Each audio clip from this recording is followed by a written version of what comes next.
Google Hangout.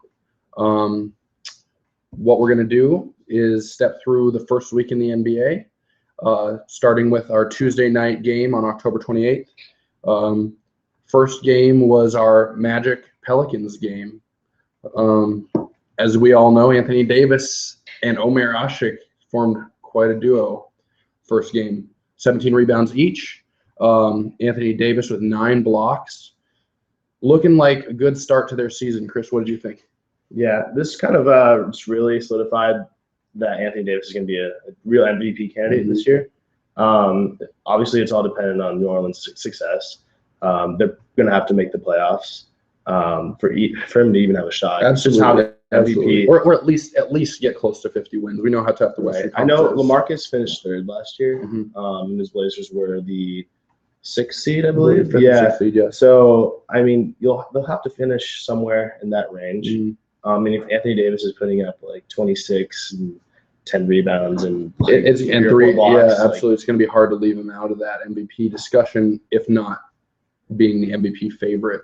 Basically, if a team in the top like 2 or 3 in each league, like if the Clippers are the best team in the West and Blake's averaging 28 or something along those lines, like he'll win the award just based on that team success plus his impact, his clear impact on when you're one of the best teams in the best conference, and you're the best player. It's hard to ignore that. But if you have numbers like Anthony Davis is probably going to have, because his passing game is great, we know his rebounds and blocks are great, and he kind of has to be the number 1 scoring option on that team, because Eric Gordon, we know, is a little fragile. Drew Holiday is less of a scorer first, more of a balanced point guard. And Tyreke Evans is probably just going to be that scoring punch off the bench. We know Anthony Davis is going to be the number 1 option. It'll be a shock if he finishes with any less than 24 points a game this season, in my eyes. Yeah, as long as he doesn't get hurt. Absolutely. I mean, he's had some injury concerns in the past. Right. So, if he stays healthy, he's going to be an all-star. Should be last great. Year. Should be a great season for him. Yeah. So our next game, we had Spurs and Dallas on Tuesday. Great game. This is probably one of the best games this season so far. Yeah, absolutely. A true battle. We had Parsons' debut. He struggled this game. A rough debut. I think he was something like 2 for 10. Yeah, 2 for 10. Coming off that big contract, right. They have high expectations for him. He was probably pressing a little bit, but to lose by 1 in San Antonio with the player who is going to be either your 2nd or 3rd option on any given night, putting up that kind of dud of a game, it's a great showing for Dallas. And we've seen what they've done in the sequential games. Monte Ellis looks great. Dirk Nowitzki and Tyson's actually being like Dallas. We'll probably get to the game that they played against the Jazz, but it really, all he needed to do was throw down the alley-oops that were passed up to him, and he looks like he's just really excited to be to be out of New York, honestly, to be back in with an organization that he loves, playing with a guy like Dirk who just spreads the floor and allows him to just go get those offensive rebounds, put back dunks and alley-oops.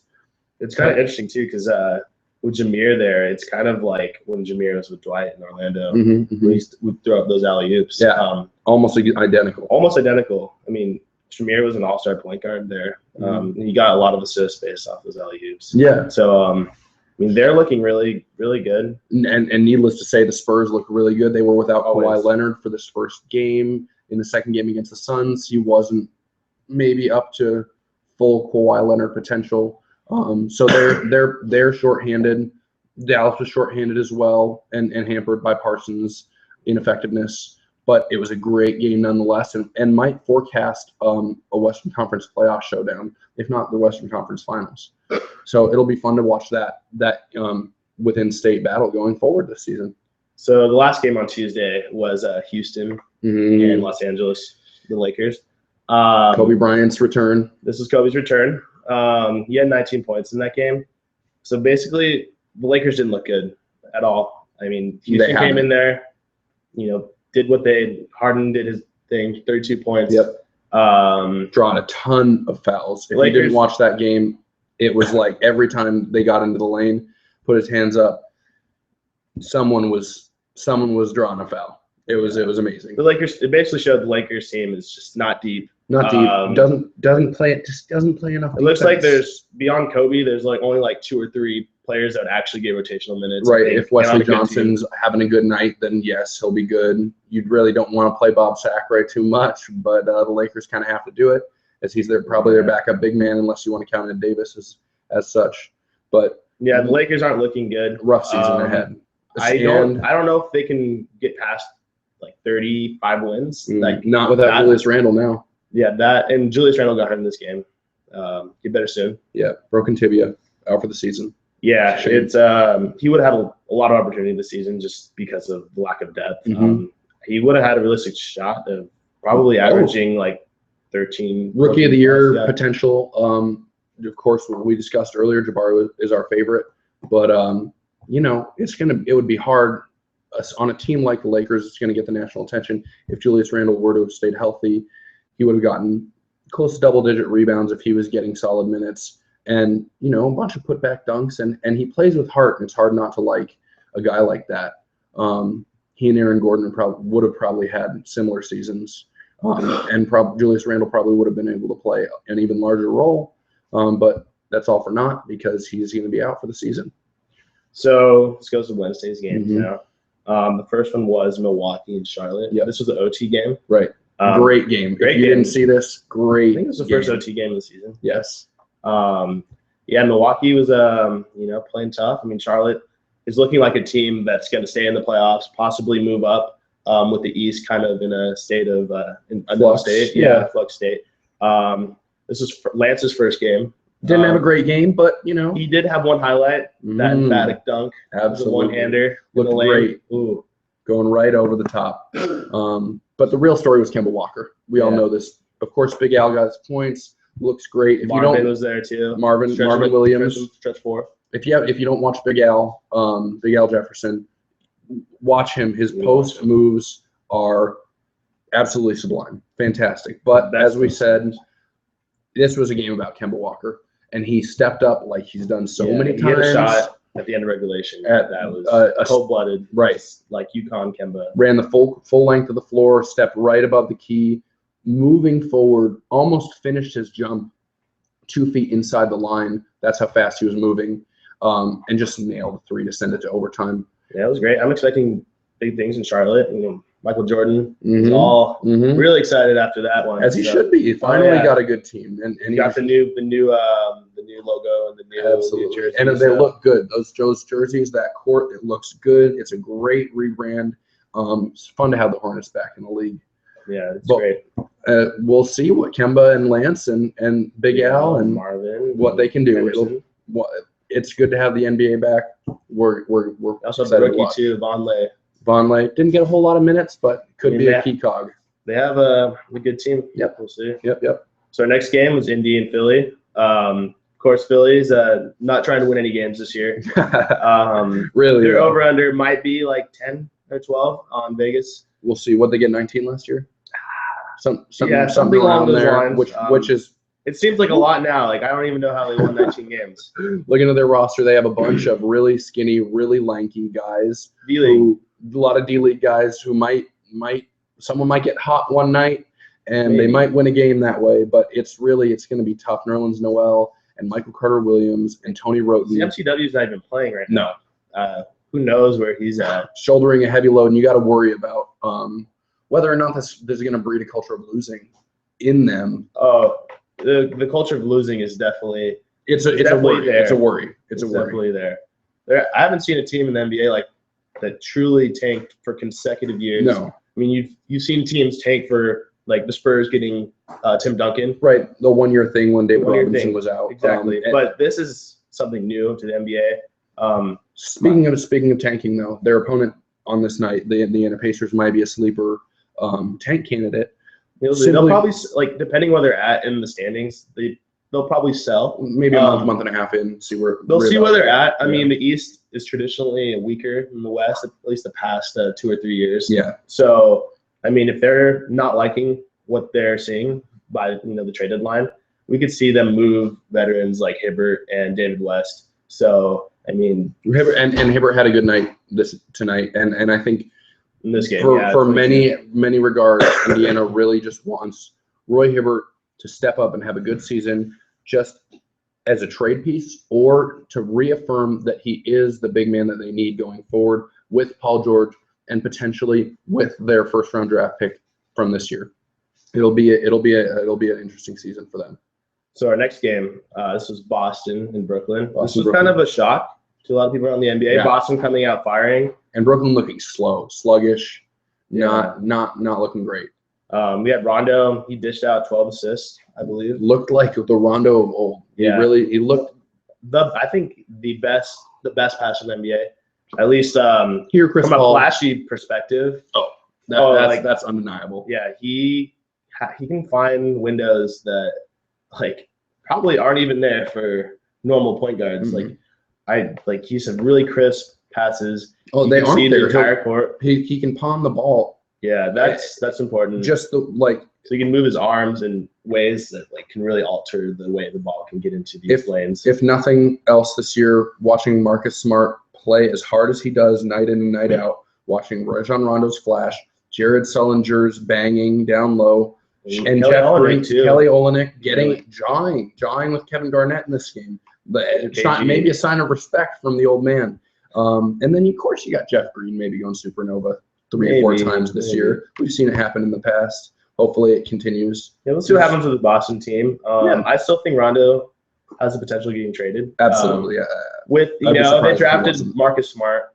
That kind of put it into everyone's mind that is Rondo going to stay? Mm-hmm. And we've already heard trade rumors probably for the past 2 years. Yeah, and the Celtics would love to sell this idea that the rest of the NBA is catching on to, this 2-point guard lineup, but really it doesn't make a whole lot of sense with Rajon Rondo's contract coming to an end to hold on to him and get nothing, or because they're probably 3 or 4 years away from contention, and you don't really want Rondo, a volatile player, sitting through that, potentially spoiling your young players.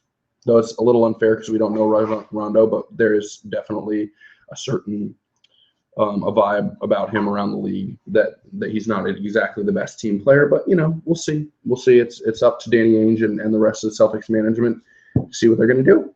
Yeah. One more note on Brooklyn.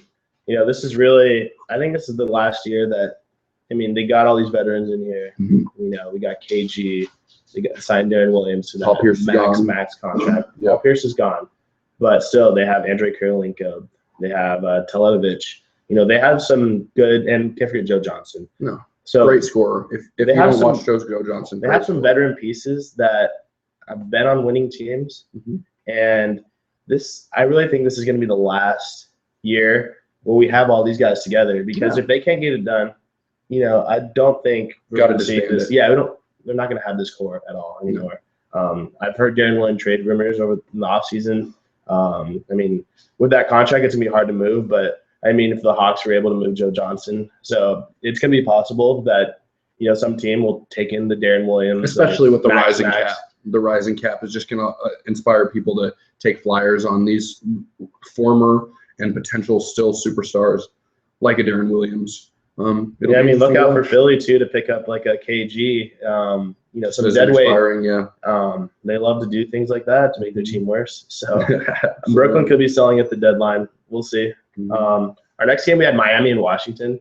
First game without LeBron. Bosh put on for the city. Looked like the Toronto Bosh. One of my predictions, I think Bosh is going to go back to the big time scorer. He had 26 in this game. Yeah. A lot of the shots looked like they were outside, a lot of threes. A lot of threes, but a lot of he got his rebounds too. So we know he can bang inside. 15 for the game. Absolutely. He had 15 boards. Norris Cole looked good in his new role. Dwayne Wade looked like the Dwayne Wade of old. Cross your fingers. No one wants to see Dwayne Wade hurt. Nope. He's clearly. He had a calf injury. Yeah. He came back from it afterward. One of the smoothest players in the league still. Loves that villain role. Won't get to play it as much because the spotlight's not quite on Miami the way it was. But Miami should be a good team going forward. We'll see. Yeah. Our next game, we had Atlanta and Toronto. This is a game that I think Toronto really showed that they're going to be Some. Yeah, I mean, they were a playoff team last year. I think they were about the fourth. As were the Hawks, yeah. Yeah, 2 playoff teams. Like a really good battle. Scrapping. Early season, couldn't ask for much more. Yeah, Kyle Lowry had a really good game. Korver leading the Hawks in scoring. Valanciunas, Underrated. Underrated. He and it's hard not to make the European comparison, but he and the big man from Orlando, they look like double machines, and they score in different ways. Vucevic, I'm sorry, I forgot his name. They look like double machines, and have a little bit of touch from outside, as most of the European big men are molded. It'll be interesting to see if he becomes a key piece with Kyle Lowry, DeMar DeRozan, and Terrence Ross, and Amir Johnson. Solid big man. Should be fun to have him going forward as well. Our next game was the Memphis Grizzlies and the Minnesota Timberwolves. Yeah, this is Andrew Wiggins' debut. Everyone was really excited. Didn't Basically, quite live up to the hype. what I've seen from Andrew Wiggins is he's obviously really raw. It looks like Minnesota is not going to play him over 20 minutes a night. At least to start the season. Right. We'll see what we're going to get out of him. Yeah. I mean, he made, I think, a 3 or 2. Yeah, let the young man breathe a little bit. 3. He's got some other pieces around him. He doesn't need to carry the whole load. Of course, we'd love to see him turn into the next superstar in the NBA as soon as possible. Maybe some wouldn't, but I personally happen to root for most each and every player, so I'd love to see him succeed. So Memphis is honestly, to me, they're looking almost the same as last year. I mean, they added Vince Carter, but still, like, the same cores here. Healthier Marc Gasol, healthier Zebo. But still, like, with all the teams in the West improving, I don't see them making a jump this year. They're a great team, solid, but I just can't see them, really moving up to the top 3 or 4. And you got hungry teams like the Phoenix Suns, who looked great in the early going. Clawing for that 8th spot. Warriors are looking good too. Warriors looking good, and just take a few more wins away from people. We'll see, and we know the Mavericks look great. Like, as we discussed earlier, they're going to take a few more wins away from people. So it might be hard for the Memphis Grizzlies to hold on to their current positioning. We'll see. One more note about the Timberwolves. I feel like I'm kind of alone in this thought, but I really think with all the guys they acquired in that Kevin Love deal, they have the potential of being better than last year. It might be only by a couple wins, but I still don't think the drop-off will be as sharp as you would think. Like, I don't know if they're going to immediately go to the worst, the cellar in the West with teams like the Lakers. I mean, they have some great pieces. Thad Young is playing great. I mean, when he's scoring 26 points a night, like, I don't know how many happen every night. Right. Happen every night. But I don't know how many games you'll drop off. Like, he becomes his 20-point scorer, which is possible in Philly. I think last year, I mean, he was scoring right everything. Like, he was their number 1 option. So, we'll see what happens. I mean, they got some pieces, they they got Anthony Bennett, and they signed Mo Williams. Like, so they're not immediately just trying to give up on the season. Right. I mean, when you sign a guard like Mo, which he would normally be on a playoff team, he was on Portland, he's on Utah a couple years back. So, I mean, they're really in a state where they're rebuilding, but they still picked up these veterans. So I don't see them immediately dropping down to the cellar. You can count me, though, against Chris here on this one. I just don't see them reaching those 42 wins or really even sniffing that, just considering how tough the Western Conference is. But I've been wrong before. Chris is known for making some good predictions, some out of the blue predictions, and having them come true sometimes. So we'll see. So next game, this was Derrick Rose's return, the Red Knight Rose. The Red Knight. Yes. It was good to see him back. He had 13 points in this game, and the Bulls really dominated the Knicks. I wasn't too impressed with the Knicks, honestly, with this triangle offense. They looked kind of lost. And the game was in New York, and they should have put up a way better effort than they did. But that Bulls team just looks like a really, they play well together. They have this chemistry. Doug McBuckets is coming off screens looking like Kyle Korver, like a more potentially a more polished Kyle Korver, a more polished Kyle Korver, which is kind of scary because Kyle is someone that has a game plan every game. Even though he's not necessarily an on-ball creator, his off-ball movement, just like Mr. McDermott over here, warps defense in ways that a penetrator like Derrick Rose and smart veterans like Pau Gasol, Taj Gibson, and Joakim Noah can use just to their advantage. It's going to be almost impossible to stick with this team for 48 minutes a night. You really have to have talent. We saw, as we'll get to, we saw the Heat capitalize in overtime, but even they really struggled with this team, and they are only going to gel more going forward with Derrick Rose getting healthier, Pau Gasol getting more familiar with this offense, Jimmy Butler coming back healthy. This Bulls team is scary. Oh, yeah. I mean, if he's going to put up 20 and 10, I mean, obviously not every night, but when he does that, The capability. like the upgrade from Carlos Boozer, like I would say their offensive game now is very similar, but Pau is way better defensively. Even though he's lost a step, his length alone will just, confuse defenses. And you have one of the best defensive players in the NBA with Joakim Noah. And it's been beaten to death, but wow, to have maybe the two best passing big men in the league. The offense is going to be fun. Yeah, the offense is going to be fun. It'll be great. Next game we have Detroit and Denver. This was actually a pretty fun game. It was. SVG, this is his debut back, first game back from those Orlando days when Dwight kicked him out of town, unfortunately. But this game was interesting. If you heard the remarks of Josh Smith and Fareed, they're kind of going at it. Yeah. Smith said that he doesn't respect anybody who plays basketball with dreadlocks. Interesting remarks. No one really knows what that means. But it added a little bit of extra fire to the game. Denver really came out. Like Fareed was amazing, 22 and 17. Andre Drummond had flashes as he had a nice dunk, I think, over Mozgov. Yep. Poster hander right out of the post. Looked great. These two teams, honestly, I don't know how they're going to finish. You think Detroit's going to get better with better coaching. You think SVG will be able to utilize Josh Smith a lot better than what happened last year with him, Drummond, and Monroe. Absolutely. Denver, I mean, they're getting Gallinari back. Fareed's still looking – he's almost looking like an all-star. I mean, if he keeps putting up these numbers – and he played on Team USA, so like he really has a lot of confidence coming in from the off season. Yeah. And you still have Ty Lawson. He's a great point guard. He's not top 5, but he's a guy that is above average. I don't think you mentioned it in getting Flalo back from from Orlando. Flalo's back. That's a scorer. It's really weird that when teams reacquire players, It is. It's a little strange.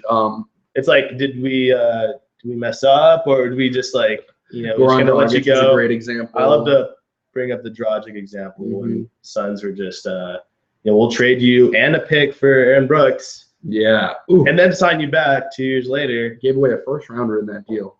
And, it's like that. But Denver's, Aflalo had a great season last year, very efficient. He was probably the best player on that Orlando team. Statistically.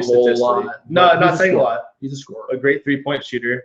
And those 3-and-D players are needed in the league. Yeah. And we'll see what happens to Denver. I don't see them making the playoffs with the West being so tough. But should be a fun league pass team to watch. So our next game, we had Houston, Utah. I'm a big Utah Jazz fan, so I watched this game completely. And basically what I took out of it was Houston has our number against the Jazz. I think last year we lost by 30 plus. Yeah, 145 or something's almost a record for 3. Whenever we play them, they hit every single 3. And granted, these threes are wide open. With these Harden drives, our game plan usually is to collapse in the paint. And Harden's just able to kick it out to these 3-point shooters. And now that they have players like Ariza, who potentially might be better spot up than Parsons. Right. Maybe a better fit for this offense. Potentially, yeah. You lose Parsons and the way that they did to a divisional opponent. Yeah. An in-state rival, too. In-state rival. That's a funny storyline that's going to be really interesting down the line. But anyways, Harden just found a way to dismantle Utah. We gave up corner threes. Ariza had maybe 3 or 4. Yeah. And wide open and drains them. This really set us back. 10 assists for James Harden.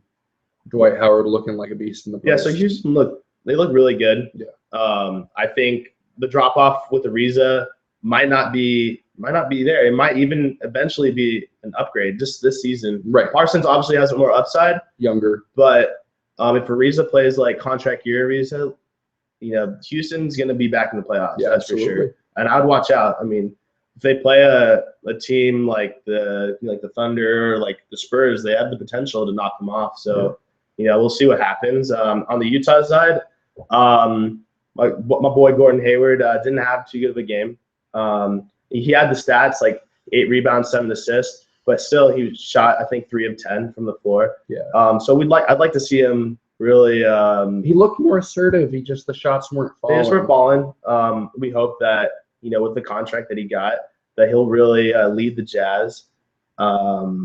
He has that potential. He has the skill set. He's a unique player in this league that, there's really a dearth of talent at this wing position. That's why you saw him and Parsons get those huge contracts. And now Klay Thompson and Alec Burks. Yeah.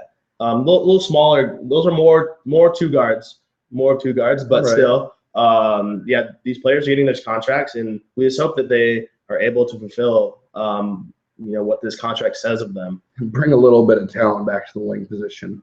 I love James Harden, but he needs a little bit of challenge for that shooting guard position. It's almost like he's a de facto winner right now, and that's not. Yeah, James Harden is great, and I love watching him, but he should not be just given that title with all the shooting guards that we've seen in this league.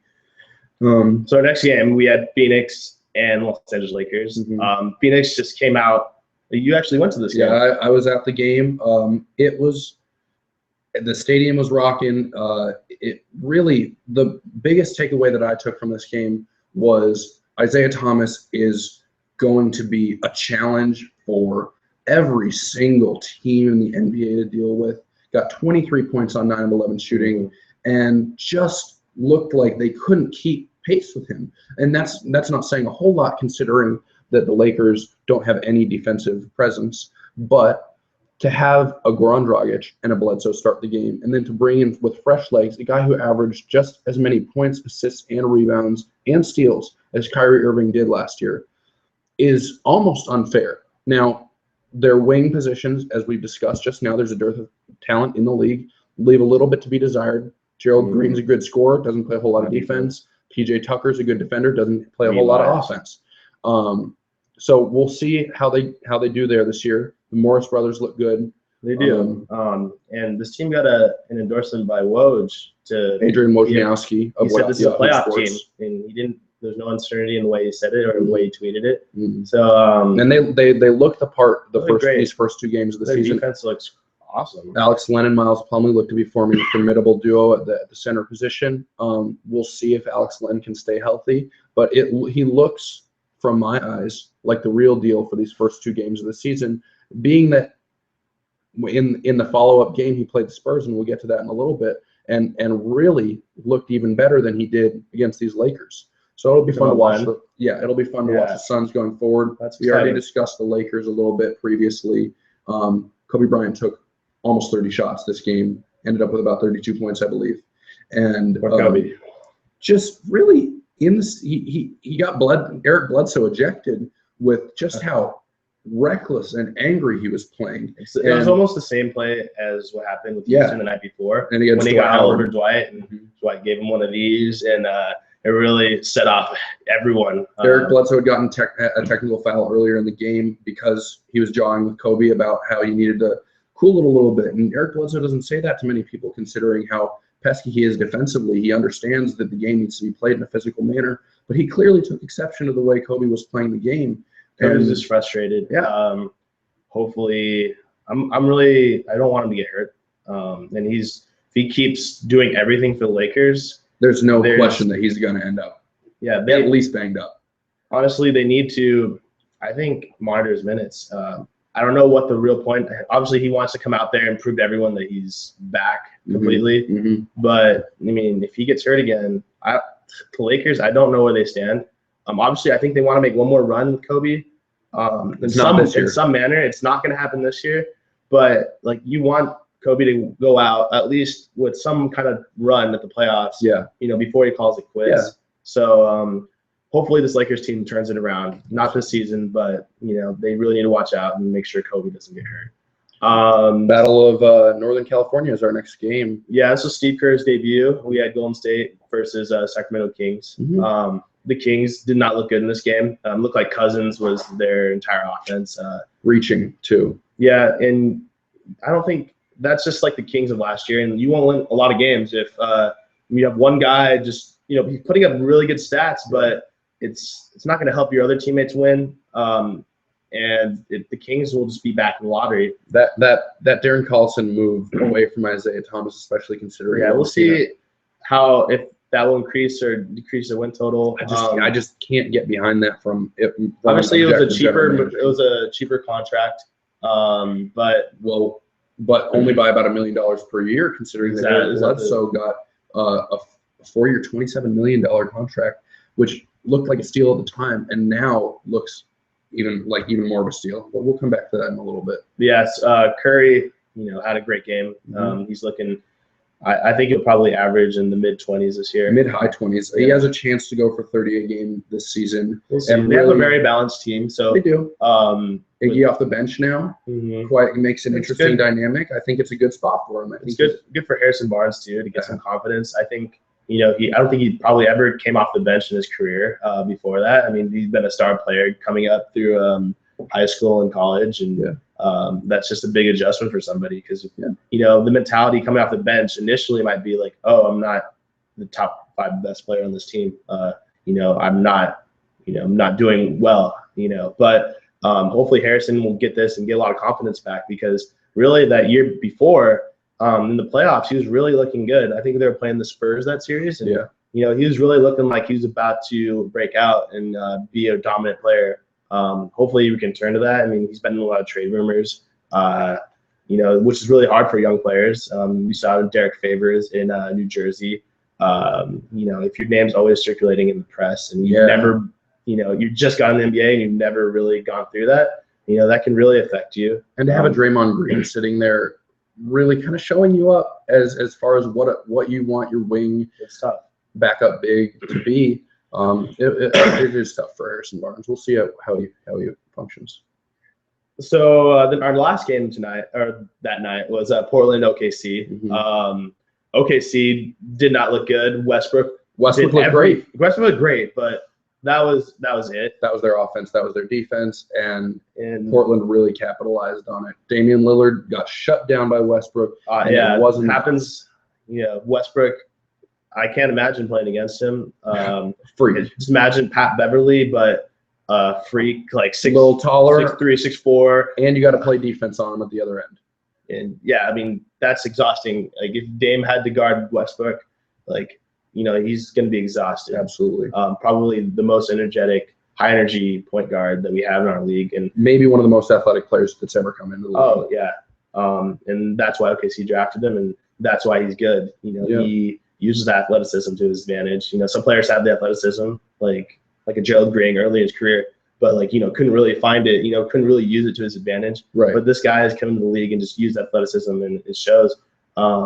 It's quite unfortunate too. We'll talk when we get to the game, but Westbrook fractured his hand, and out 4 to 6 weeks. That with him out and Durant out and Morrow out, and I don't know where Reggie Jackson and now Perry Jones stepped up in that Clippers game, and we'll get to it, but you can't have that as your number one option and in the West and hope to even finish right around 500 for this stretch that your 2 superstars are out. It'll be so Portland, Aldridge looked like an MVP candidate again. Really dominant, low post, those turnaround jump shots he does. He's really great at, really getting to the post and just isolating, and you saw it against Dwight Howard and really good defensive bigs last year, Sheik even. So that post fade is only second to Dirk in this league, I think. And we, like you said, we saw that in the playoffs last year. Indefensible. And when he's on, and Portland will be in the playoffs if LaMarcus plays at all-star level. That's an if. We'll see. They didn't improve their team a whole lot. They're expecting a lot from CJ McCollum. Let go of Mo Williams. Got Steve Blake. We'll see. I think it's a slight downgrade. Bo's a very clutch player. I mean, down the stretch, he really dominates the ball maybe a little too much, but it does look for the smart pass too. We'll see. It all depends on their stars. And you got great complementary players like Batum and Wes Matthews. So you got a great starting five. It all depends on this bench. And the benches are really going to be, what's going to set apart these playoff teams in the West. If you have a good bench, you're going to be able to rise and potentially be in that top four. But if you don't, you're going to have a hard time. You're going to be battling to try to get to those lower seeds. Yeah. All right, we're going to move on to Thursday. We have less games Thursday, so we only had 5. We had this Washington-Orlando game. I think we were watching a little bit of it.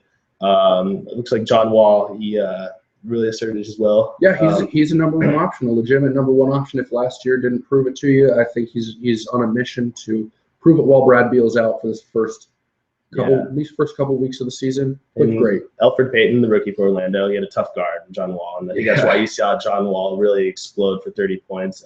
And 12 assists. Yeah, so really dominant game by him. And I mean, for Payton, it's tough to. You can night in and night out. You played tough point guards. Every team, it seems, in the whole NBA. But that's why they got Elfrid Payton, is because he's a defensive stopper first and foremost. Creator on offense, but really that defense, along with Aaron Gordon, is really what they were drafting for in this draft. And, if you're ever going to learn, now is the time. He got lit up this night, but I think he'll be fine soon enough. Yeah. So our next game, we had Detroit and Minnesota. Minnesota got their first win of the season, which is, this is really exciting for this team. And we had Thad Young have another great game. 19 points, 5 rebounds, and a plus 15. Yeah. 7 for 13 from the field. So, like I said, if Thad Young can do this, I don't see the drop off happening. And we'll see. Rubio got his big contract as well. People really question. I think Khan at the time had an option of extending Love or waiting to extend Rubio when that time came. Chose wrong. Ultimately. I mean, Rubio is still really young. Came into the league, one of the youngest players. So he still has time to improve his jump shot, improve his offensive game. Because, I mean, his assists are there. He can get steals. He's 23 years old. I mean, he has the chance to still, there are some late bloomers. Like you saw, like Steve Nash. And he's got clear NBA skills. His steals are a very marketable asset. We know that he's a great passer, though he forces a lot of passes, turns the ball over a lot. I think that'll come down with time. He just needs, as we already know, to work on that jump shot. Ricky Rubio, an interesting player to watch this season. I really hope he can. I think before the ACL injury, he was better than what we saw last year. It was really too bad when that happened. Yeah. But hopefully he can get back to that level. I mean, we see players come back from the ACLs, and some can't get back to that level, but some, we have players like Al Jefferson. And we'll see Danilo Gallinari. That's another example of someone we're going to be watching this season. So we really hope that Rubio can get to an all-star level. And if that happens, the Timberwolves, they can be a playoff team in the future. Maybe not right now, but they have all the potential when you have a really great point guard that makes all your teammates better. You're going to have a great team. Yep. So hopefully we see that happen. Yep. Next game was the return of the King. Snapchat made a little event about it. Yeah. So we got to see LeBron back in Cleveland for the first time, and it was exciting. Although they, we got to see their offense really flourish with K-Love and Kyrie, but the Knicks, I think maybe coming off that disappointing loss last game, they really gave Cleveland a run for their money. Definitely, I was really shocked. Shocked. LeBron had a bad game, maybe the worst game he's had in recent memory. I certainly can't remember 18 overs. The Knicks they needed to come out and really prove that they weren't as bad as they looked in their first game. Carmelo had that clutch shot to finish the game off. They jacked up a lot of three-pointers, and it's not the preseason anymore. And David Blatt's going to make the adjustments that he needs to make, but Kevin Love's not going to get those 6 three-pointers every night that we saw in the preseason. And that's okay. That this offense doesn't need to work like that. Their assist numbers are low right now. And for this offense to function to its maximum potential, those really need to go up because you have such good passers in LeBron James, Kevin Love, and Kyrie Irving that there's really no excuse for having less than 20 assists a night, which has happened both nights that they've played now. Yeah, I really think it's gonna take Cleveland some time, like the Miami Heat. We said that last video. I mean, they could come out of the gate, be 500 for a certain stretch, which I mean it's gonna be expected. I mean, with a rookie coach as well. I think Spo was a rookie as well when LeBron was there. Yes, he was. Almost the same type of scenario. You bring in 3 stars. I mean, you had Kyrie there, like Wade was there. It's going to take a little while to adjust. It'll take some time to adjust. I think they'll be fine. This next game we watched together was Dallas and Utah, and this Dallas team, Dirk, it was just a tough guard for anybody. But yeah, Cantor had a really tough time. He's already been noted to not be too good on defense, his rotations. Especially in the post. I know Zach Lowe and a lot of the Grantline people have talked about that. That's why you saw Utah last year mix up the lineups. You saw Marvin starting with Favors. And it's also why you saw the Jazz extend Alec Burks yesterday and not Cantor. Kenner on the offensive end, very, very aggressive. Tenacious rebounder. Great offensive rebounder, great touch around the rim, has a nice jump shot too. But defensively, we just hope that he can get it together because it really limits the time he can be on the court. Yep. It really was a massacre. There's not a whole lot more to say. You can check the highlights out. Dirk was basically unstoppable, and players like Devin Harris were draining threes. Like I didn't even see them in Utah. Like he never did that. They had it in the bag from the moment they stepped on the court. Yeah, I don't think the lead they could ever get it within 10. Yeah, past a certain point, past like the second quarter. No, they were down. The Jazz were down 30 at certain points. They only lost by 18. But it was really tough to watch as a Jazz fan. Obviously, it's a tough back-to-back to go to Dallas. And it kind of served as a little bit of a reality check. This is a really young team. Rebuilding, new coach. Still, I think we're the 3rd youngest team in the NBA. I think the average age is like 24. There is talent on this team, but it's going to take a little while for the cohesion. Yeah, and we have a really tough schedule out of the gate. Yep. Basically, all playoff teams from last year. A lot of tough road games. So I think we'll probably struggle out of the gate. Hopefully, we can get it together. Get all these young pieces. I know one player in particular, Derek Favors, is looking really great. Yeah, against 2 solid. Tyson Chandler the first game, and then Dwight Howard the first game, Tyson Chandler the second game. So, I mean, he's able to play at the level of these all-star defensive big men. He's shown me a lot. Check out Derek Favors. If nothing else, Alec Burks' drives to the hoop and Derek Favors working in the low post against these talented big men in the league. It's a fun team to watch. Definitely. So the last game this night is where Russell Westbrook got hurt. It was the OKC and the Clippers game. Yep. This was really OKC battled. It was the game of Perry Jones. Yeah, Perry Jones became the #1 option with all these injuries happening to the Thunder. And he really performed well. 32 points, career high. Yeah. And I honestly didn't think the Thunder would be able to stay in the game once Russell went out. They really did. It was 3 points the whole game long. Chris Paul and Blake Griffin just couldn't put it away.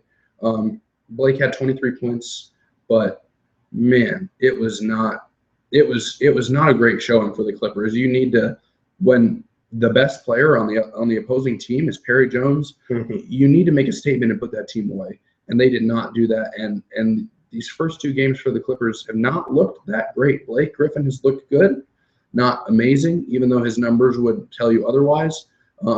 But, we'll see if they can turn it around. I'm sure they will, but hopefully sooner than later because we love watching the Clippers. Yes, definitely. So that takes us to Friday.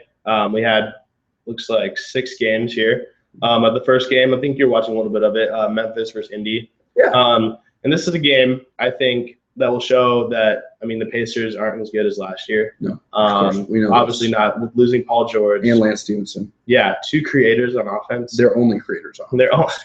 Yeah, so this is really going to hamper. I don't know how many times they're going to get over 90 points this year. No. They're going to have to play really solid team basketball. Yeah, they're going to have to do something like the Bulls did when Rose was out, when they just basically tried to guard everyone and just slow down the pace of the game. Grind it to a halt. But yeah, it's a game that, when Copeland is your top scorer, It's not. I don't know how many games you're going to win doing that.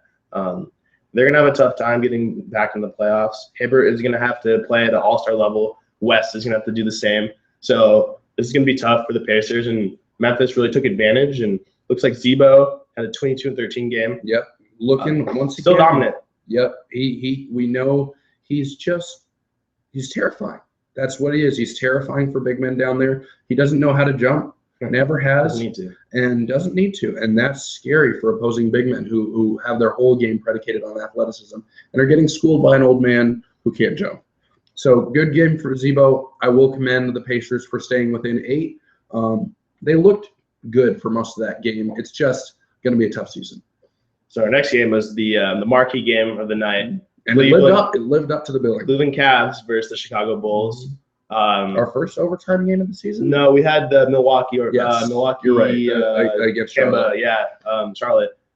This game, you were watching a little bit of it. I watched probably only a couple segments, but a great game.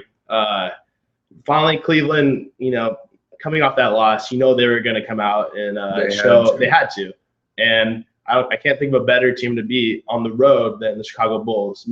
These are going to be these. You could make the case that these are the 2 best teams in the NBA. I'm sure. By the end of the season. And this was just a fun game to watch. LeBron James had himself 30 field goal attempts. LeBron wasn't messing around tonight. I mean, a lot of games you see him getting others involved before himself. But this one, out the gate, LeBron just came in and just had a really efficient game. Great jump shooting from the perimeter, just inside the line. When he's hitting those shots, it just makes the defense respect him, and they have to close out on those. And LeBron James, we know he's unguardable, and he showed that tonight. Yeah, a nice line, 36 points, 14 of 30 from the field, 7 of 9 from free throw line, 8 rebounds, 4 assists. I mean, that's tough to beat. I bet if you look at LeBron James. Yeah, if you look at statistics, when players have that kind of dominant game where they're just not only putting up points but rebounding and scoring efficiently, they're really going to do well. Yeah.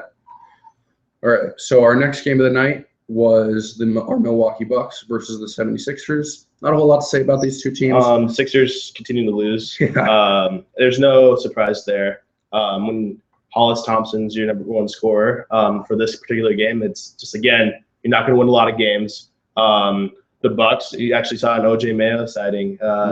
He had an illness last year that really I don't know what the Bucks. I know what the Bucks were doing. They were tanking, but OJ Mayo, could give them checks. Obviously, I mean, you were a talented player coming out, but it's time to show something. Larry Sanders, who had 15 rebounds, he's back from his injury. Hopefully, he's a little bit better. Grantland loved this guy. I've never actually seen him do really great things. Kind of a dead weight, if you will. Like, they compared his contract to Derek Favors a lot. Obviously, I think Derek Favors is a much better player. Right. And he's really showing that, as we just discussed. But yeah, we'll see what happens in Milwaukee. I mean, they have a very interesting lineup. They have Giannis, really a unique player. Both fun teams to watch in their own right. You got Nerlens Noel, Tony Wroten, and Michael Carter-Williams is going to be fun to watch for the 76ers. And you got Jabari and the Greek Freak for Milwaukee. Not a whole lot to sell about this game. But, if you're a fan of both of those teams, or you're a fan of watching young teams, go for it. So our next game, this was a really an awesome game. We had San Antonio Spurs play the Phoenix Suns in Phoenix. And I didn't expect this. Neither did I for most of the game. This early, I didn't think the Suns would be able to play at a really high level against the NBA champs. Have Isaiah Thomas gelling like this? We just discussed it. He just 23 points in both games. It looks like his stats might not change much from last year. They're giving him 30 minutes a game. Yeah, and honestly, he outperformed Dragic and Bledsoe this game. If you look at his line and how efficient he was, this guy is just playing at a high level. And this 3-guard thing, honestly, might work out. And it gives them a good insurance policy down the line. If they, for some reason, a team, offers Dragic a lot of money in free agency, they have a guy that can step in and match and or maybe even be better statistically. Even though he's small, he can still put up points. And in the Suns offense that's fast-paced, he's a great fit. It's hard when you can bring another point guard off the bench at any moment and then have them push the floor against a league that's filled with offensively talented point guards, but very few defensively talented ones.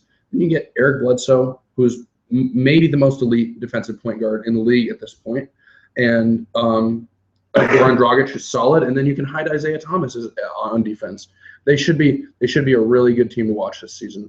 And that was Kawhi's first game back. I think he looked a little rusty. He was injured. I think what he hurt in the preseason, a hand or some. I honestly can't remember the injury, but you could tell that. I mean, the Spurs weren't looking as sharp. Yeah. But they were hitting.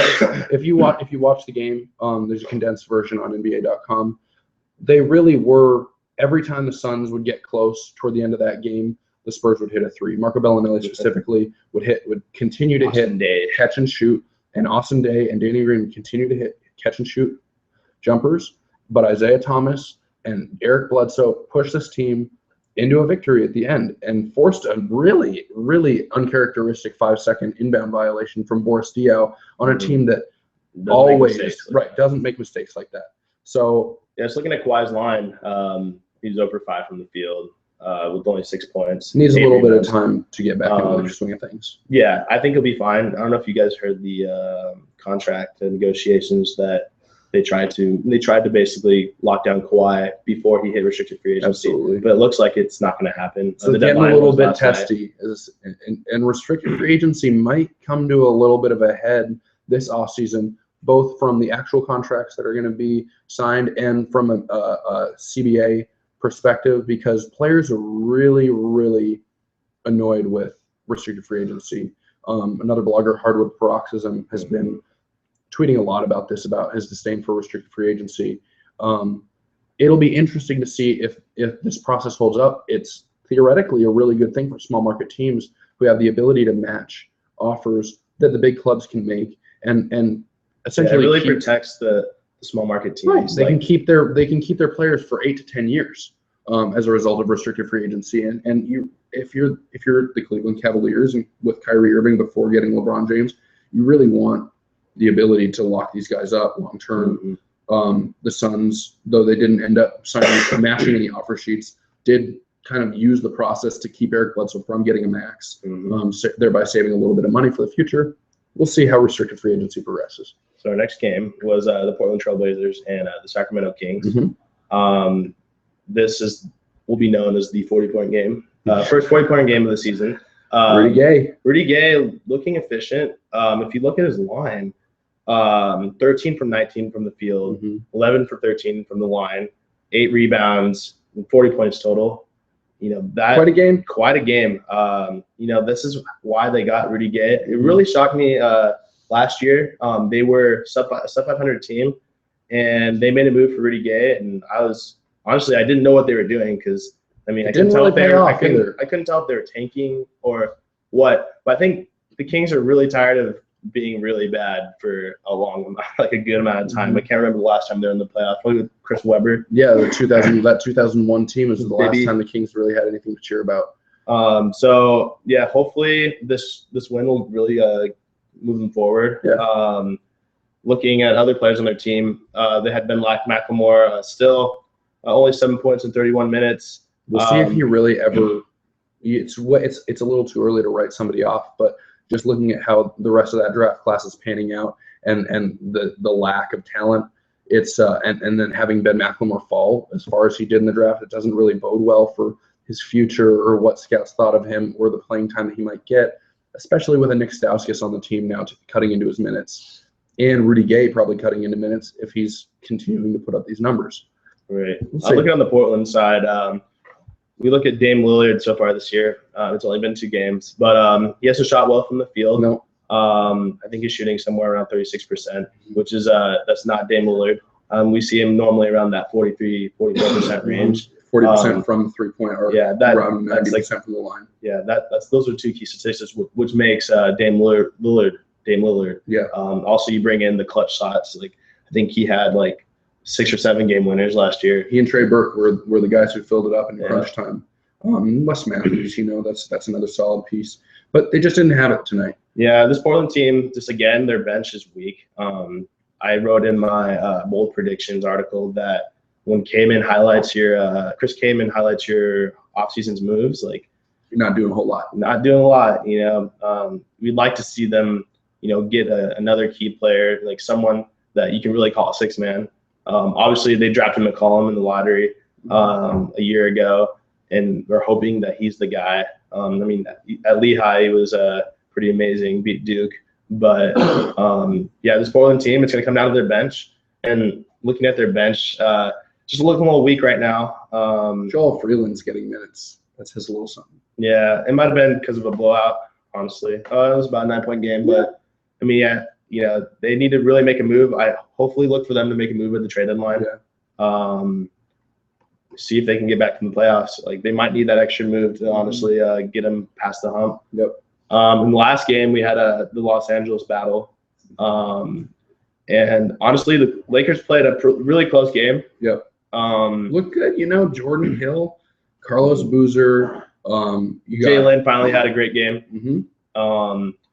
Wesley Johnson, Kobe didn't have to do everything. That was really the key. Kobe didn't have to do everything. Yeah, and they didn't lose by 20 because of it. So it'll be interesting to see whether or not this Clippers team is a little weaker than we expected, and that might change the way we view this game, or maybe the Lakers are starting to turn it around a little bit.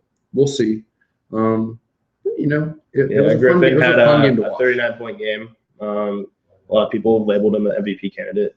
It's very possible, like we said earlier. Lived up to it last night. Oh, definitely. Hopefully this game, Lakers can continue to play like that. When Jalen's not being a turnover-prone, bricking three-point shooting guard, get into the hole. That's really the key to Jeremy Lin. He's fast. He has a quick first step, and we saw that in New York when Linsanity was happening. Yeah. Like, he was able to take people off the dribble and really get the ball up in the lane. And that's why he had those 30-plus point games and, shocked the world. So hopefully, without Nash, he's going to be the starting point guard with not a lot behind him. Yeah. So it's up to Jalen. Hopefully the Lakers can turn it around. Yeah. I think that's going to be it. We have a lot of games Saturday that we haven't even tuned into yet. We got this Suns Jazz game that I'm dying to watch because I'm a big fan of AZ, but I'm a Jazz fan, so kind of I really have to watch this and see if we can knock them off like we did last year a couple times. So give us some feedback. Shoot us an email. Yeah, we'll we're all NBA Hoops. Find us on Twitter. Find us on Google Plus. Mm-hmm. And that's gonna be it.